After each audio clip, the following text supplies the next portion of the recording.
Buenas noches, bienvenidos y bienvenidas a una edición más de domingo a las 8:45. Este 26 de julio nos encontramos en esta mesa los periodistas que solemos acompañarlos, Pedro Trujillo, Paola Hurtado y Enrique Godoy. Y nos acompaña alguien más que no queremos que confundan como panelista, ya vimos que se provoca mucha confusión con eso, pero don Iván Velázquez, comisionado contra la impunidad en Guatemala, se encuentra acá en este espacio para conversar, debatir, discutir a lo mejor sobre ese trabajo que ha emprendido en los últimos 3 meses. Bienvenidos. Bienvenido, don Iván. Muchas gracias por aceptar esta invitación.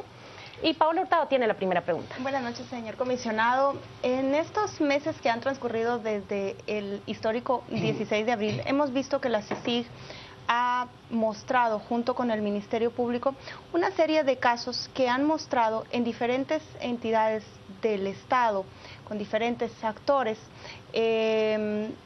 una serie de estructuras, de redes que funcionaban y utilizaban fondos y recursos del Estado para defraudarlo o para aprovecharse de él.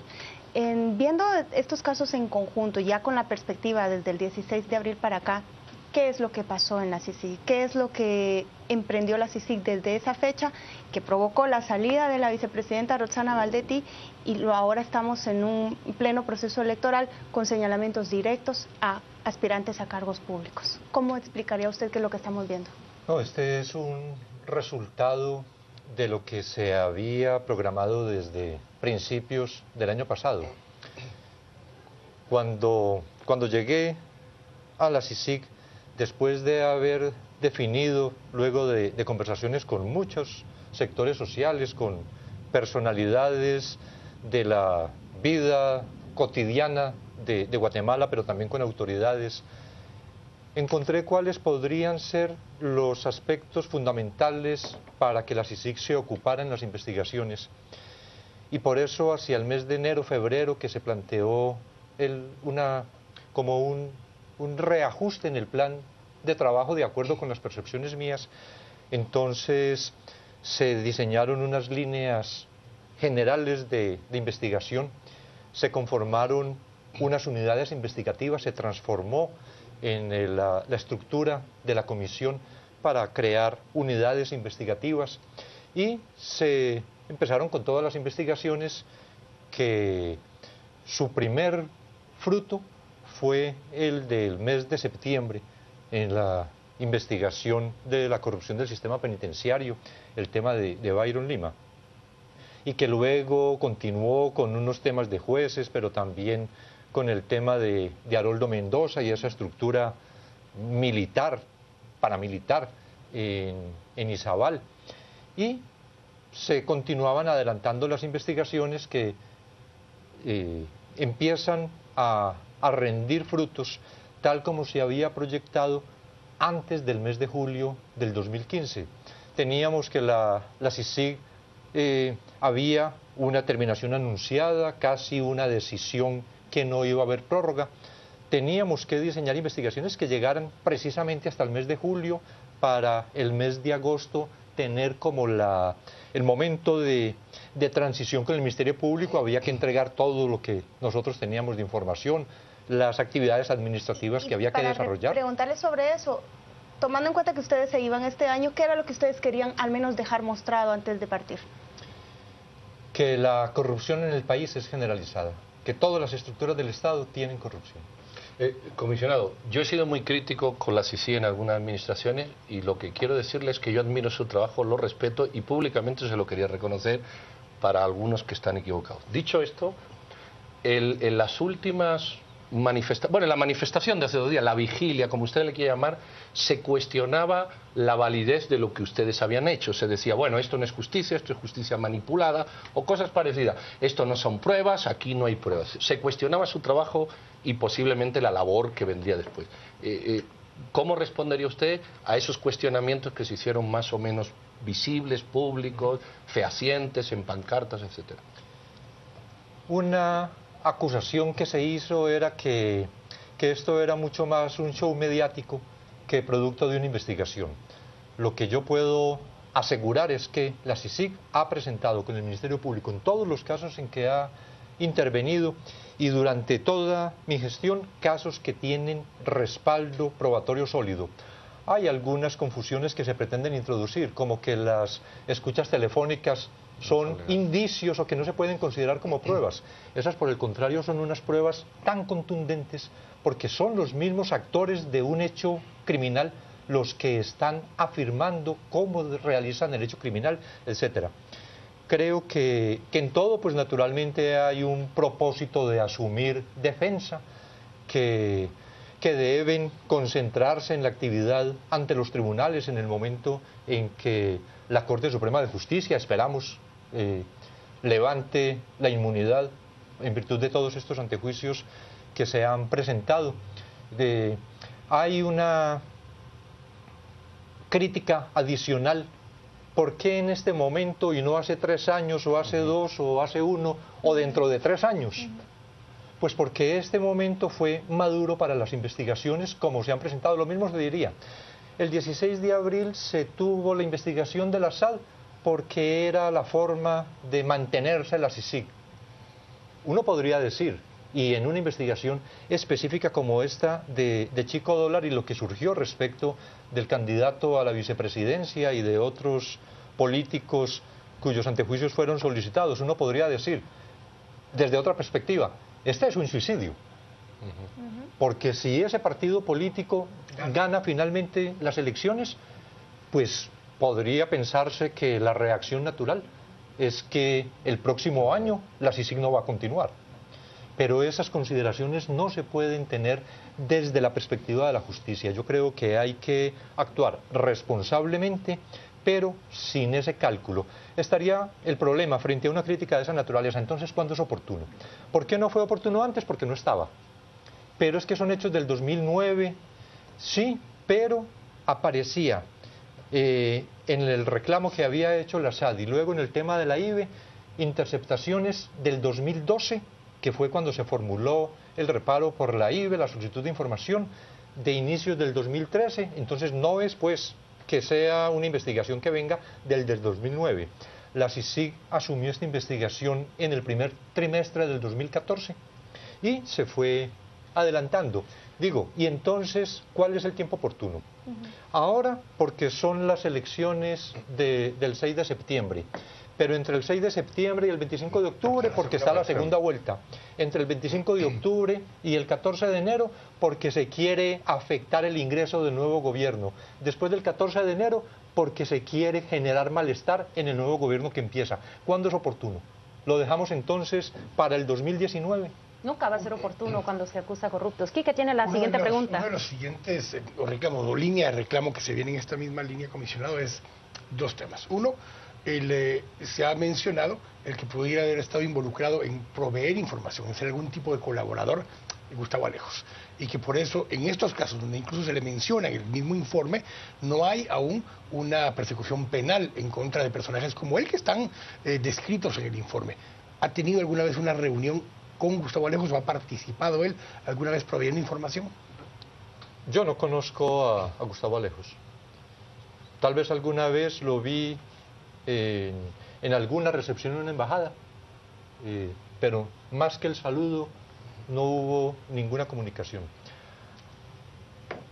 Algo que puedo asegurar absolutamente es que la CICIG no negocia, que si el señor Alejos estuviera suministrando alguna información a la CICIG no es a cambio de impunidad, que ni él ni nadie puede estar seguro que por el hecho de dar cualquier información se va a suprimir una investigación que se esté adelantando. Y eso se aplica a él y a cualquier persona.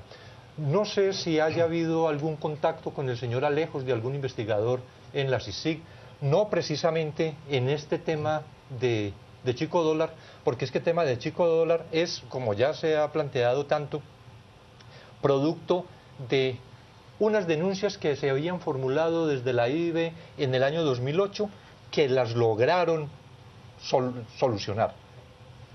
Por métodos, eso lo estamos mirando, qué clase de métodos para lograr esas desestimaciones que hubo en el año 2008-2009. Y el tema del 2009 son de de las interceptaciones del 2012.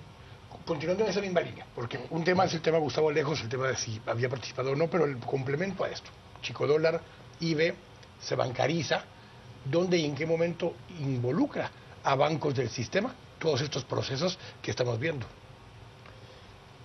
Para hacer la afirmación tiene que ser producto de una investigación concreta que en este momento no está para ser presentada ninguna afirmación sobre eso. En todo caso, me gustaría aprovechar una de las preguntas que plantea Quique, y es de una manera más general. Con la aprobación de las reformas a la ley del crimen organizado, Guatemala cuenta ya con ciertos métodos de investigación que han sido disputados y desafiados en todo momento. Uno de ellos es el colaborador eficaz. ¿Qué oportunidades tienen estos casos que están hoy frente a nosotros de contar con colaboradores eficaces? Me refiero a la oportunidad de ver a un diputado, a ver a un alto financista, a ver a un criminal de cuello blanco colaborando con CICIG. En términos generales es la pregunta. No se descarta. Los colaboradores eficaces son un instrumento en la investigación. Hay mucho cuestionamiento respecto de los colaboradores eficaces, porque dicen que esto es una utilización perversa de personas para lograr que con un beneficio digan lo que el investigador quiere. Eso no es de esa forma.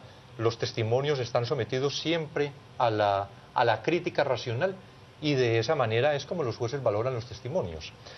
Pero no se excluye, así en general, en abstracto, no se excluye que colaboradores eficaces puedan ser utilizados también por la comisión.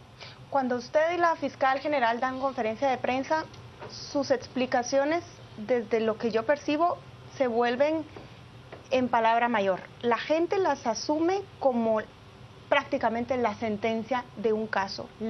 Tienen un tal nivel de credibilidad que el principio de presunción de inocencia pareciera quedar en estos casos bastante marginado, porque la gente dice, si lo está presentando la CICIG y el MP, es porque así fue, y es porque tienen las pruebas, y es porque no hay espacio donde quepa duda que esto no fue así. Quizá de ahí deviene la preocupación de algunos candidatos de deslegitimizar a la CICIG. Pero yo le pregunto, todos estos casos tienen que todavía enfrentar el sistema de persecución penal y el sistema judicial. ¿Qué tan preparados están para que todo esto que la gente ya dio por hecho que es así, llegue a una sentencia condenatoria como esperarían los investigadores y ustedes? Y yo quisiera añadir una condición más a la pregunta de Paola. ¿Qué tan preparados están? Pero también sabemos que es un sistema corrompido. Vemos allí las acusaciones que ha planteado sobre jueces que se han vendido. Con esto añadido, la pregunta de Paola, ¿cómo se enfrentan hacia ese organismo judicial? Pues siempre tenemos una esperanza que los jueces cumplan con su deber. Sabemos, no es un secreto, fue muy público el año pasado, nosotros mismos en la comisión criticamos el proceso de selección de magistrados de corte y de salas de apelaciones, y lo criticamos no por las personas, y siempre insistimos en eso. Por eso, una vez tomaron posesión, se solucionó jurídicamente el problema. Tomaron posesión.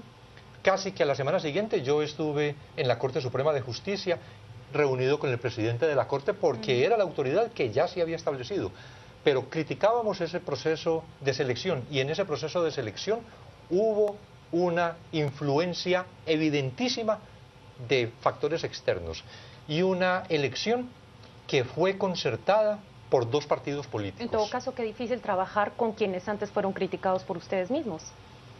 Sin embargo, hemos tenido unas buenas relaciones, probablemente porque han entendido con madurez que el tema no es personal, sino que criticábamos y seguimos criticando procesos de selección como ese que se dio el año pasado. ¿A qué es a lo que aspiramos?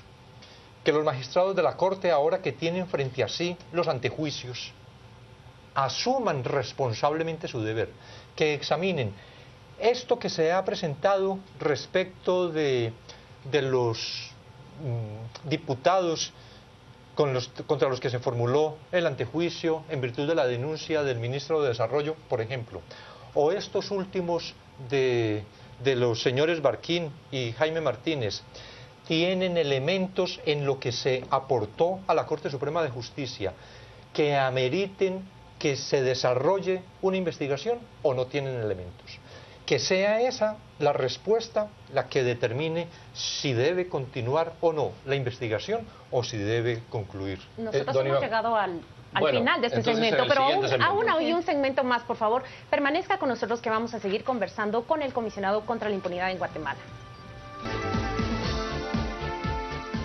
En el segmento anterior dejé con la palabra en la boca a mi compañero Pedro Trujillo, pero estamos acá de vuelta para que él haga esa pregunta que quería plantearle al comisionado Iván Velázquez. Así que no voy a morder la lengua, tampoco es nada gratis o nada grave.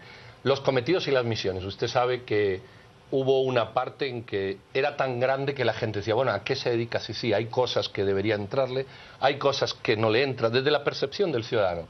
En esta nueva renovación del mandato era lo mismo, se van a ceñir las misiones del CICIG. ¿Cómo le explicaría usted a los ciudadanos cuál es su cometido? Para que yo como ciudadano un día que vea algo digo, esto le toca y esto no le toca, porque usted sabe que hay percepciones distintas, exigencias en unos temas y pareciera que llamadas inoportunas en otros. Yo creo que hay un aspecto importante para destacar en esto. Muchas veces las críticas se dirigen a por qué la CICIG está investigando tal cosa y no a lo que se descubrió. Y entonces se distrae también la atención para decir, ¿y la CICIG por qué está descubriendo este tema de corrupción si eso debe ser del Ministerio Público? Entonces, ¿qué es lo grave? ¿Que exista ese tema de corrupción que fue descubierto o que lo hubiera descubierto la CICIG? Hay en el mandato de la CICIG una expresión genérica, cuerpos ilegales y aparatos clandestinos de seguridad. Y en muchos está la idea que esos son los escuadrones de la muerte de la época del conflicto, que hay grupos de desaparecimiento o represión, en todo caso, contrainsurgente, y que ese era el propósito de la CICIG. Yo creo, veníamos avanzando en el concepto de cuerpos ilegales y aparatos clandestinos de seguridad que está en el mismo mandato, en el acuerdo firmado por el gobierno de Guatemala y Naciones Unidas, en el que se afirma de estructuras criminales que realizan actos en perjuicio de los derechos civiles de la población y que por sí mismos o en virtud de relación con agentes del Estado se propician impunidad. Y decíamos, en un momento en que se estuvo planteando si, dijo el vocero del presidente, cuando se estaba en la discusión de la renovación, si la CICIG continúa, nuestro deseo es que se dedique a temas de corrupción. Y entonces planteaban algunos del gobierno, sería conveniente cambiar entonces el mandato para que pueda dedicarse a esos temas. Y yo decía, no hay necesidad, porque en la definición de estructuras criminales, como aparece en el acuerdo, caben esos mismos organizaciones. Y afortunadamente terminó dando la razón el tema del teniente Jerez. Que el teniente Jerez apareciera en la estructura de la línea, cuando era uno de los clásicos del caso Moreno, muestra de qué forma esas estructuras que operaron en el pasado se han ido reacomodando y diversificando también en su actuar criminal.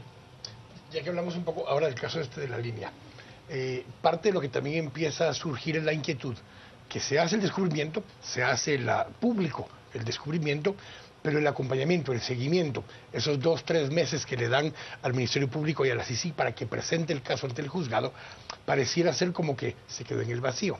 La percepción de la población que no hubo un seguimiento real y que no hubo las capturas o incluso el que no escalamos a otros niveles de autoridad dentro de la estructura. ¿Cómo poder mantener un trabajo técnico como el que se está haciendo, pero mantener tranquilo y en confianza a esa población que está confiando en el proceso? Es que hay dos acciones simultáneas. Cuando se formula imputación contra unas personas que son ligadas a procesos, se fija efectivamente un término de investigación para presentar la acusación. Hay que dedicarse a organizar todo lo que se tiene y lo que se encontró en el momento de los operativos, pero respecto de las personas ya ligadas a proceso, que son las que van a ser objeto de acusación 2 o 3 meses después, según lo señale el juez. Pero paralelamente también surgen otros elementos para investigar a otras personas o a las mismas por otros hechos. En el caso específico de la línea, Fue el jueves que se presentó la acusación respecto de los 24 o 20 y tantos ligados a proceso. Se presentaron 1.500 eventos de defraudación aduanera. Hubiéramos podido, si nos quedáramos de brazos cruzados los 3 meses esperando que llegue el día de la acusación, pues con lo que tenemos definido para la imputación. Pero esto significó un esfuerzo grandísimo de días y noches y fines de semana de los funcionarios del Ministerio Público, tanto de análisis criminal, de análisis financiero, fiscales, abogados de la CICIG, investigadores, analistas financieros, analistas criminales, tratando de estructurar esa acusación, que es una acusación realmente muy sólida. Paralelamente se tenía que ir avanzando, y se ha venido avanzando, en el tema de los importadores. Pero son los mismos grupos que están dedicados en esto de organizar esta investigación para la acusación los que también tienen que dedicarse al tema de los importadores. Entonces se hizo un primer momento con las 10, 11 capturas que se produjeron, que la gente dice, pero para capturar a estos, pero es que esos son los que están comprometidos, los que se han encontrado hasta este momento. Hay probablemente decenas de personas más que están comprometidas. Se está adelantando la investigación. En la medida en que se vaya concretando respecto de cada persona, se va presentando con una anotación final. Si nosotros hubiéramos accedido, como muchos reclamaban, a que presentáramos una lista, ¿qué es lo que oculta la CICIG? ¿Cuáles son los grandes empresarios del país que está ocultando la CICIG?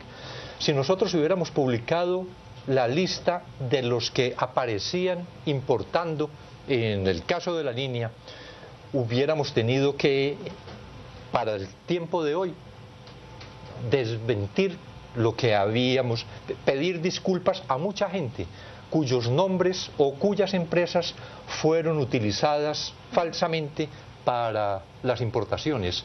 Nosotros no procedemos sino con la certeza de que la persona está vinculada a un hecho, que haya una valoración, como preguntaba ahora Pedro, que haya una valoración de los jueces y pueda dar lugar a una decisión diferente, pero eso es más por la valoración. Las pruebas son para valorar, que son contundentes realmente en nuestro criterio cuando hacemos la presentación, desde el momento en que se producen las capturas, cuando hacemos la presentación la señora fiscal y yo, pues para nosotros esa es la certeza que nos permite indicar que se deben pedir ya las órdenes de captura, porque la prueba para nosotros es suficiente.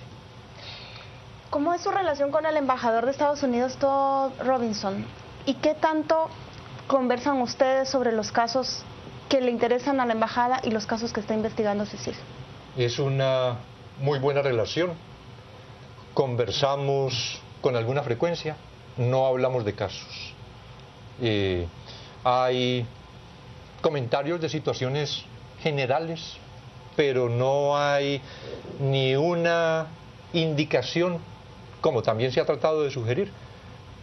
Hay un tema, una coincidencia entre no solo el embajador de Estados Unidos, sino muchos embajadores. La preocupación de la comunidad internacional, que además invierte recursos de cooperación en Guatemala, la preocupación que tiene por la situación de corrupción en el país. Y hay una entidad que adelanta investigación criminal, que es la CICIG, que se ha dedicado a mirar esos temas de corrupción. Que existan eventualmente coincidencias entre el actuar de la CICIG y expresiones del embajador de Estados Unidos o de la embajadora de la Unión Europea o del embajador de Alemania, es porque todos estamos con la misma preocupación del tema de la corrupción, pero no es que se estén dando directrices o que pactemos esto va primero o esto va después, o cómo sería si en este momento hacemos tal cosa. Eso yo lo niego absolutamente. Usted sabe que su trabajo es temporal. La temporalidad puede ser 5 años, 10 o 500, pero es temporal.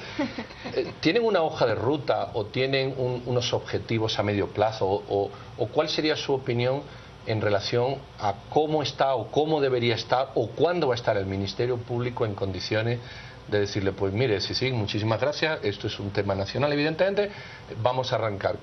¿Cómo nos hace usted ese margen temporal, si es posible definirlo?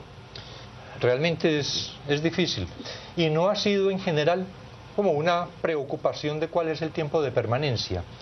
Lo que yo creo que deben valorar en el país las autoridades nacionales, el Ministerio Público y el organismo judicial y el presidente de la República y todos los que tengan alguna incidencia en esta definición es qué tan fuertes son las instituciones nacionales para asumir con independencia, contundentemente, su tarea de lucha contra la corrupción. En ese momento en que se diga, tenemos un organismo judicial realmente independiente, tenemos las reformas legales que garantizan esa independencia, tenemos funcionarios probos en todos los ámbitos del sistema de justicia, tenemos un ministerio público que no le atemoriza actuar contra nadie bajo esta afirmación que se ha hecho tan repetidamente desde las manifestaciones públicas y que nosotros también asumimos como propia. Nadie está por encima de la ley y que esa sea una consigna y una práctica real del Ministerio Público en ese momento, cualquier colaboración externa sobra. Yo en todo caso quiero hacer una pregunta. En la academia se ha comparado mucho a Colombia y a Guatemala y se llamaba siempre la colombianización de Guatemala, a muchos efectos que sucedían, a la cooptación de esas instituciones de parte del crimen organizado, fuera el criminal tradicional que todos imaginábamos desde la guerra, o sean de cuello blanco. Pero hoy tenemos en usted a alguien que está ejecutando sobre el terreno las investigaciones criminales y las acusaciones, alguien que nos puede hacer esa comparación mucho más exacta porque se encuentra allí en la jugada. ¿Cuánto se parece, por ejemplo, este Congreso guatemalteco al Congreso de Colombia, que usted también le tocó acusar y llevar adelante procesos contra decenas, o me equivoco si son una centena de diputados? Hay factores diferentes es decir, no es una realidad que se pueda trasplantar a otra realidad. El tema de la vinculación particularmente con el narcoparamilitarismo de los congresistas en Colombia, de una gran cantidad, más del 30% de los congresistas, obedecía a una realidad que tiene también semejanzas en sus causas a una realidad que igualmente se ve en Guatemala. El hecho que en municipios, y primero partiendo de municipios más alejados, hay una falta de presencia de Estado y hay una cooptación que se va originando desde sectores, inclusive hasta pequeños, podría ser, de acuerdo con la naturaleza de cada municipio, de cooptación de las administraciones municipales, y cómo eso se va construyendo hasta los niveles superiores. En eso yo creo que sí hay una semejanza real.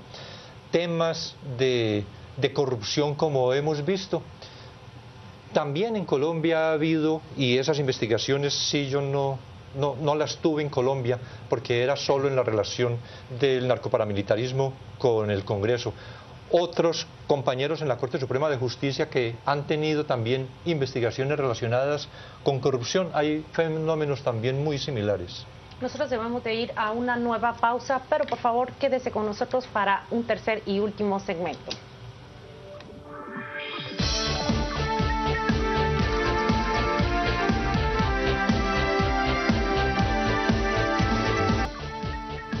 Estamos de regreso en este domingo a las 8:45, este último segmento, esta entrevista con el comisionado Iván Velázquez Gómez. Y voy a girar un poco ahora el tema con respecto al informe sobre el financiamiento de partidos políticos. Se planteó durante la semana mucho el tema de la judicialización de la política, pero realmente lo que dice, entre otras cosas, el informe es la mercantilización de la política y del sistema judicial en la práctica. ¿Cuán difícil es moverse dentro de un ambiente donde no se sabe, al poner el pie en estas investigaciones, si hay una bomba detrás o abajo al estar pisando estas áreas tan riesgosas? ¿Cuán complejo es caminar un poco a veces a ciegas en este esquema? Naturalmente complejo, pero yo creo que necesario. Yo creo que hay que tratar de buscar todo esto que está inclusive en el subfondo, porque es lo que permite efectivamente desarticular estructuras. Efectivamente, un tema central que finalmente fue también como en muchas presentaciones que se hicieron luego del informe se destacó, El problema muy grave del país es que la corrupción es la que sustenta la política actualmente. Cuando vemos esa aseveración y hay una transformación del modelo político a través de esta mercantilización, lo que deja es abiertos también espacios. Y hay quienes tratan de copar esos espacios, y parte de lo que estamos viendo en este momento es ese reajuste, ese desbalance, gente que está quedando fuera, gente que está buscando entrar. Esta es la parte más complicada, cuando se empieza a romper el esquema. Lo pasaron en Colombia en su momento, cómo se logra evitar que vuelvan a entrar personas a ocupar esos espacios, como probablemente está pasando en la línea, porque la recaudación no subió. ¿Cómo evitamos que esos espacios los vuelvan a ocupar estas mismas personas u otras personas vinculadas a los mismos sistemas? Habría que distinguir entre las derivaciones del informe y las derivaciones de la investigación criminal, porque las derivaciones del informe pues son, digamos, puramente académicas, que pueden servir para que sectores de la población se alerten y digan: por aquí no deberíamos continuar apoyando, pero eso supone además una ciudadanía más activa, más informada. ¿Cómo lograr? Yo creo que precisamente con una ciudadanía más activa. En ese tema, que en Colombia no se superó.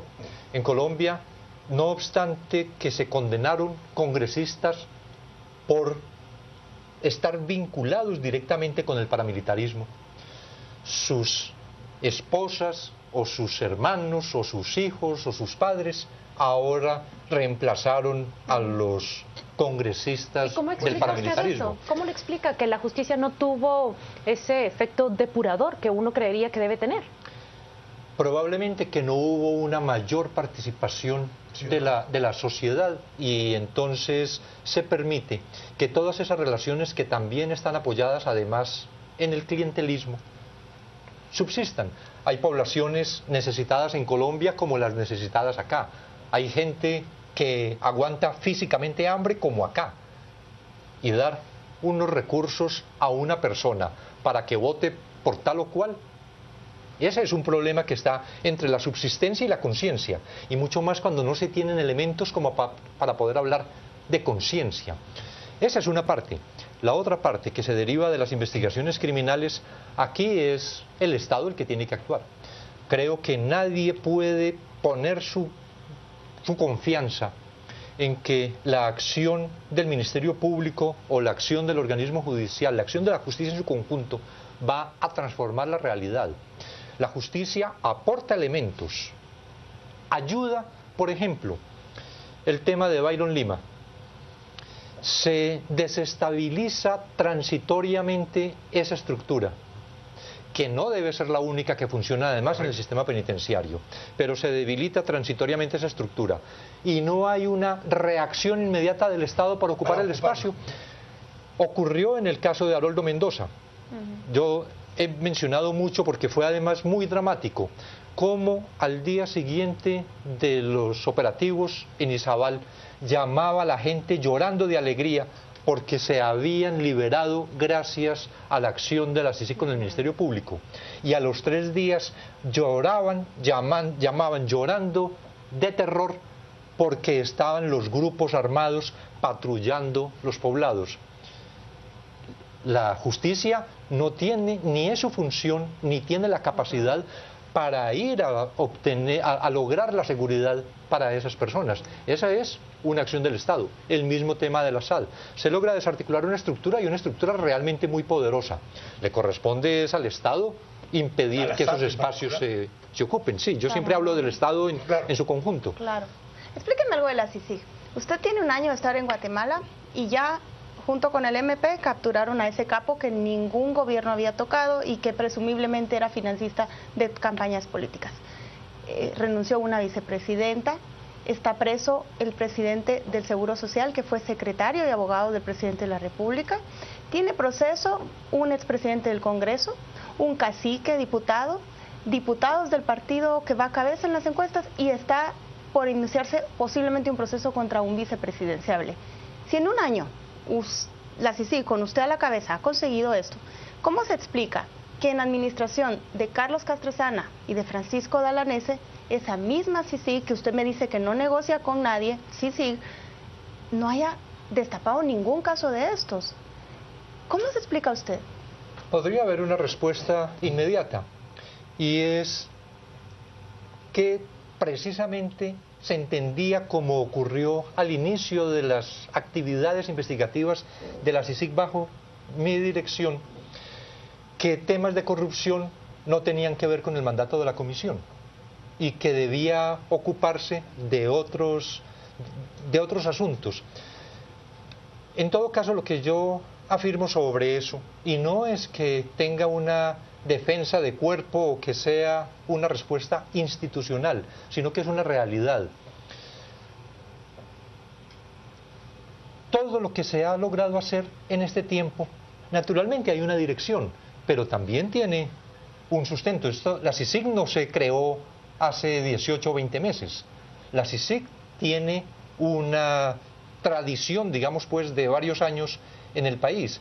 Durante esos años ha adquirido también habilidades, capacidades para poder actuar en un país extraño, que eso no es algo que se tenga. Pero no significa más bien que es usted el que tomó esas capacidades que ya adquirieron sus antecesores y las dirige en esta línea de la corrupción. No es más bien una decisión personal que un proceso o un desarrollo institucional. ¿No lo ve usted así? Hay, naturalmente, una visión que siempre... Hay un sello personal que es indudable en todas las entidades, en todas las instituciones. Quien está al frente de cualquier institución le imprime un carácter específico a esa institución. Un estilo. Un estilo. En mucho es porque también con toda la situación de Colombia, todo lo que me tocó en Colombia, no solo padecer como ciudadano, sino también de lograr como investigador y padecer como investigador, aquí he tratado de que esa experiencia sí pueda ser aplicada. Probablemente ese sea un plus en la dirección de la comisión. Solo me preocuparía que si se va don Iván, se viene todo abajo y ya no le quito más bueno, la palabra. Bueno, eso también decían con la anterior fiscal y no se cayó. Hay que asegurar que eso no... Siguiendo ese extremo que usted apunta del personalismo, no del personalismo, sino del plus que le puede dar una persona, que puede ser mucho o poco, yo estoy de acuerdo en función, es un sumatorio de factores. No para que nos asustemos, pero sí para que colaboremos y nos prevengamos. ¿Qué nos queda todavía por ver? ¿Qué tiene usted encima de la mesa? No digo que no lo diga, pero sí que nos haga un dibujo, porque si la ciudadanía tiene que responder, si el Estado tiene que responder, eso que usted ha dicho, si tenemos que asumir nuestra responsabilidad con ciudadanos, podemos derivarnos uno, dejar de sorprendernos ya, como con los crímenes que todos los días se sucede, bueno, otro más, o estar preparados para algo. ¿De qué nos tenemos que sorprender? No hubo jueves 17 la semana esta. Bueno, no hubo, y eso, y nos ha dejado usted esta semana... Pero hemos tenido vigilia. Soy la feria defensora de los jueves nos de hemos Paches, hecho así vigilia. que vamos a dejar claro ¿Qué nos queda? ¿Qué tiene usted en volumen? No le estoy pidiendo en detalle, ¿verdad? Porque evidentemente no lo puedo hacer. No, ni siquiera por temas. Porque yo creo que lo que se requiere, y es la necesidad de la participación ciudadana, lo que se requiere es que haya una conciencia colectiva en la lucha contra la corrupción, pero además que no es solo el tema de la corrupción allá, en el Estado o en las instituciones, sino también lo que se opera en la sociedad. Cuando no hay una cultura de la legalidad, eso naturalmente incide. Entonces, no es el problema de allá, es el problema también del que trata de pagar menos o de no pagar o de colarse en una fila, o eso es... Entonces, atajo lo llaman allá. Entonces, no es que la nueva sorpresa pueda mover. Lo que se requiere es que con lo que ya hay, sí se presente esa reacción, pero una reacción... ¿Se ha visto una ciudadanía más activa en sus años y algo que lleva? ¿Ha visto un cambio social que usted diga, qué bueno? Indudablemente, yo creo que ha habido una reacción, particularmente con esto de las manifestaciones desde la del 25 de abril, yo creo que ha habido una reacción muy fuerte que es necesario que madure. No que cese, sino que madure en el sentido de que la ciudadanía participativa tiene que ir también tras objetivos. ¿Cuáles objetivos? Estos de la construcción de un Estado democrático de derecho en el que, tanto insisto, que incluye además la transformación propia de la sociedad y de las relaciones sociales que se establezcan en el país. Estamos ya por concluir el programa y brevemente le voy a comentar que si uno escucha a los diputados en estos días, ellos se sienten muy nerviosos y han dicho que han salido a arreglar muchas cosas que antes no estaban en orden. Por ejemplo, no contaban con un sistema siquiera para controlar y contabilizar al personal. Se sienten muy nerviosos, sobre todo por esa papelería y esas cajas de documentos que se llevó CICIG. Seguramente habrá un fruto de investigación en esa documentación secuestrada, don Iván. Naturalmente. Estamos con una respuesta tan corta que significa muchísimo. Vamos a ver ahora la portada de la revista Contrapoder, que circula ya desde el jueves. La tenemos lista. Bueno, yo le puedo contar que en su portada se encuentra la presentación de un artículo sobre Líder. Se trata de decir que el desquite de Valdizón se orienta en diferentes campos ante las acusaciones legales que CICIG y Ministerio Público han tenido contra sus principales cuadros.